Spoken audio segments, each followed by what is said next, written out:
Dù em đau nhưng em vẫn nắm đôi bàn tay em yêu thương nhất. Vì em cố chấp không muốn quên hay không thể quên. Người ta yêu thương nhau lâu lắm, em và anh chỉ thời gian ngắn.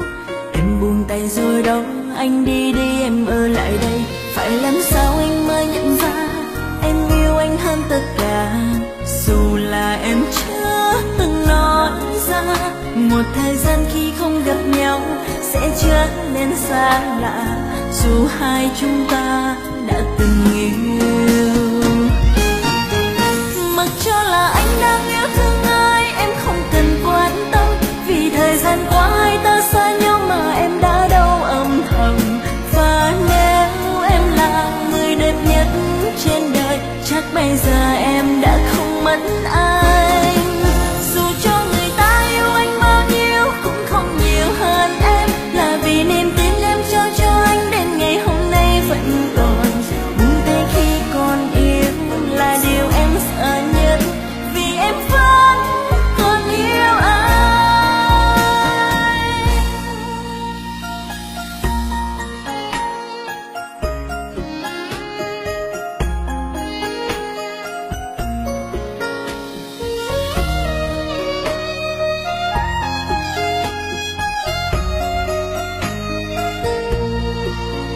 Dù em đau nhưng em vẫn nắm đôi bàn tay em yêu thương nhất.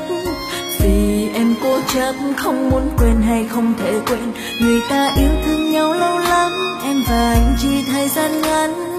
Em buông tay rồi đâu, anh đi đi em ở lại đây. Phải làm sao anh mới nhận ra em yêu anh hơn tất cả.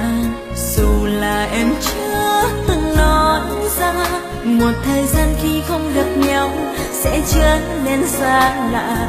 Dù hai chúng ta đã từng yêu, mặc cho là anh đang yêu thương ai em không cần quan tâm. Vì thời gian qua hai ta xa nhau mà em đã đâu âm thầm. Và nếu em là người đẹp nhất trên đời, chắc bây giờ em đã không mất anh.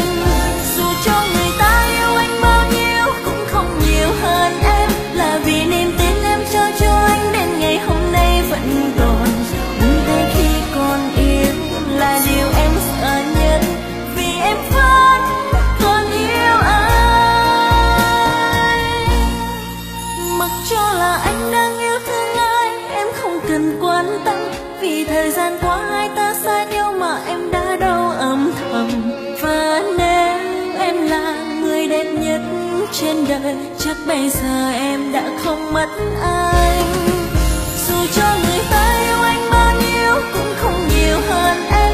Là vì niềm tin